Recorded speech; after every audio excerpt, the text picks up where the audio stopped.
Well, I guess I should start by saying thanks very much for casting me in your movie. Well, thank you for being a sport and doing it. It wasn't a vast salary.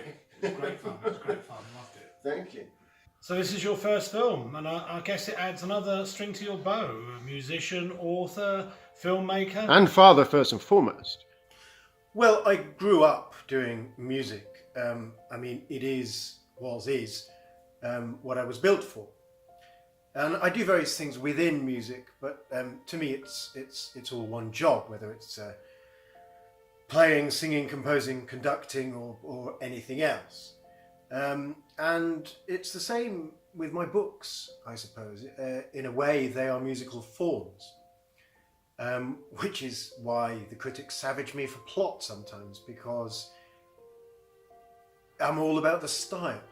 They're right. I don't really give a damn beyond that. But of course, one of the many things that becoming a father showed me was that the legacy I leave will be incredibly important, just as my mother's is to me. Your mother, the poet, Brenda Williams. Yes, hence my name, Ezra, after Ezra Pound, the poet, my namesake. And what influence was she on your work? Oh, an enormous one. I mean, people don't really get poetry anymore. In a sense, Martin Amis was right when he glibly pronounced the form dead. But then he could say that because his father was a poet. He understood. Which is exactly why I can say people don't really get poetry anymore. In a sense, poetry infuses everything I do. I think a phrase, if you're singing or playing or choreographing a movie scene, it has to have a poetry in order to live. Otherwise, there's no responsive surface to it. That may sound a little pretentious. But there's nothing to say that the poetry is pretty. It can be very, very ugly poetry, but poetry nonetheless. With a short film about loss, I wanted to create a sort of poetic reverie for my son, for my children. Yes, and I had no idea the film was actually about your son. And my stepdaughter, of course. Yes, and when we actually filmed it, you kept the twist hidden from everyone. Yes, I didn't want anyone to know. Not because it was controlling or somehow connected to film history. I am your father. Although there are allusions to other movies within the film. I mean, at the end, obviously, and the eye, which we'll come on to later. Well, and of course the feat from New York, New York, the great Robert De Niro, Liza Minnelli film. I love that film. And of course it's a film about music, about a particular song, but it's just a beautiful, beautiful film. Well, and of course, Pump Up the Volume, the teen movie with Christian Slater, that I still think it stands up to incredible scrutiny. It's an amazing movie and still speaks today.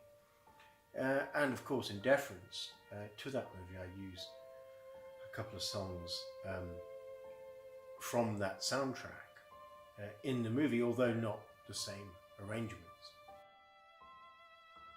And of course, let's not forget Truffaut's picture frames, which filled the screen. And in my film, the picture frames are all empty until, of course, the denouement. But also, one of my favourite films growing up with my mum was Laura, where it's a kind of murder mystery. Jean Tierney, I think it was, the most beautiful woman in the world at the time. And the whole film is dominated by this huge portrait of her over the fireplace. and the detectives are there with her husband, investigating the murder of her. And then about halfway through the movie, she turns up alive. And so it's like the portrait comes to life. I mean, it's a wonderful, wonderful thing.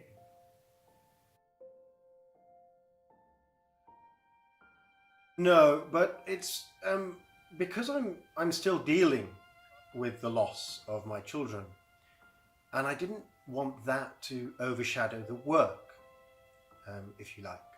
Everything I produce is for them, so they'll know me one day, know that I always cared and never stopped caring, and never stopped loving them, and that it's not my choice to not be there. How did you come up with the idea of using still images to tell a story?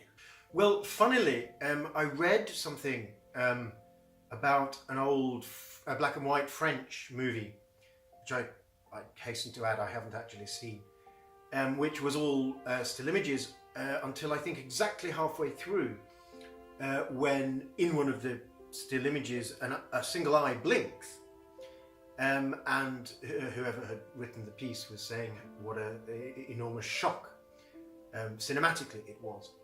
So that's why a short film about loss begins with an eye, my eye, because I was actually toying with the idea of doing that exact same thing until about halfway through the making of the movie, when I ditched the idea. Ditched it and went with live action instead to symbolise the statue coming to life for the love of his children.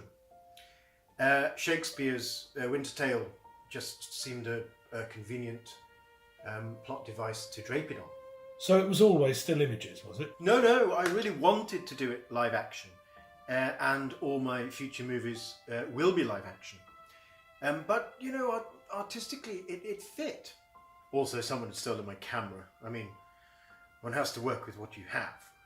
Funnily, we did actually end up shooting quite a lot of live action stuff, which possibly I could use in a future project, including, somewhat unbelievably, a Wild West style bank heist. No.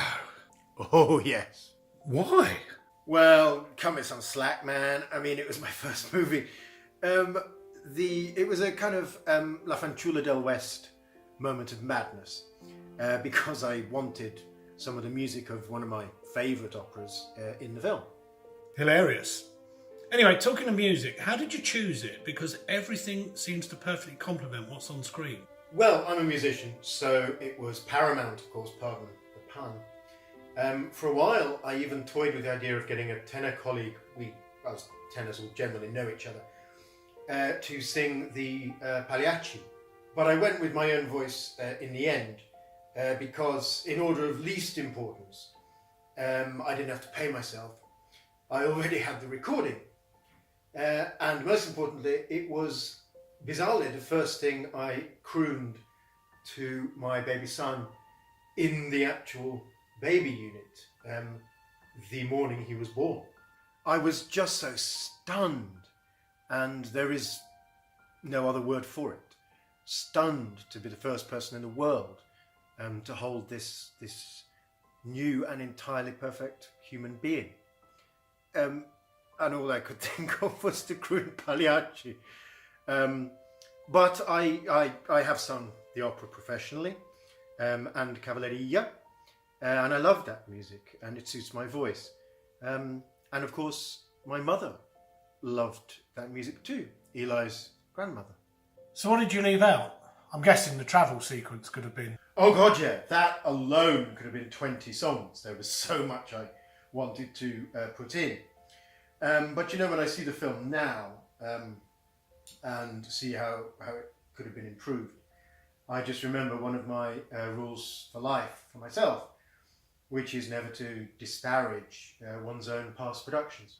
The dating sequence, the 3-minute comedy escapade about 10 minutes into the film, was that as much fun to film as it looked? Oh, it was ridiculous fun and hijinks.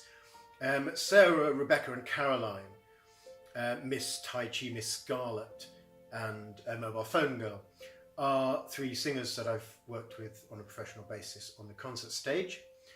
La Principessa, who steals my sunglasses, is my ex-girlfriend.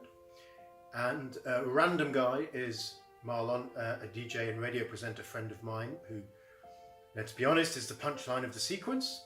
And everyone else isn't real. Not real? Yes, we shot it with mannequins and dolls.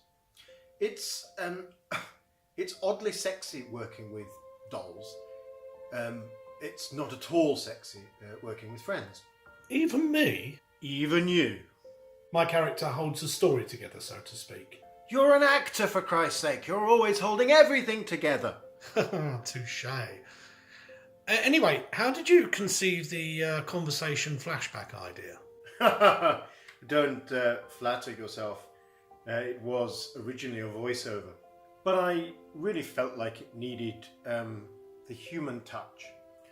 So I introduced the idea of the friend. And the link up to the present at the end, where Ellie joins our conversation, felt right too. A happy ending, unlike life, for now. So what's next for you? Are you angling for another job? Singing-wise, there's Verte coming up, and Trovatore, and many solo recitals. As I'm music director of Brent Opera and Harrow Opera now. So we have productions of Faust and Un ballo in maschera coming up. We've just finished Faust and Rosalka. That was wonderful. But they're all wonderful. My own opera, of course, The Landlady, based on a Roald Dahl short story. And of course my new book, Fairy Tales and Oddities. I say new book, I mean the actual text was finished a few years back, but of course life got in the way of getting it out there, if you like. Legacy? Acts of love. Just one last question, and this is for people who would like to make a film but feel they can't or they're too intimidated. Please don't be. I mean, money isn't so much an issue anymore with actual filming, given phones and drones and everyone can buy and use. And the production value of the opening helicopter shot from The Shining could now be done for £55, and lots of patience. But always remember, never ever give up. One day the sun will shine. Take your broken heart and turn it into art.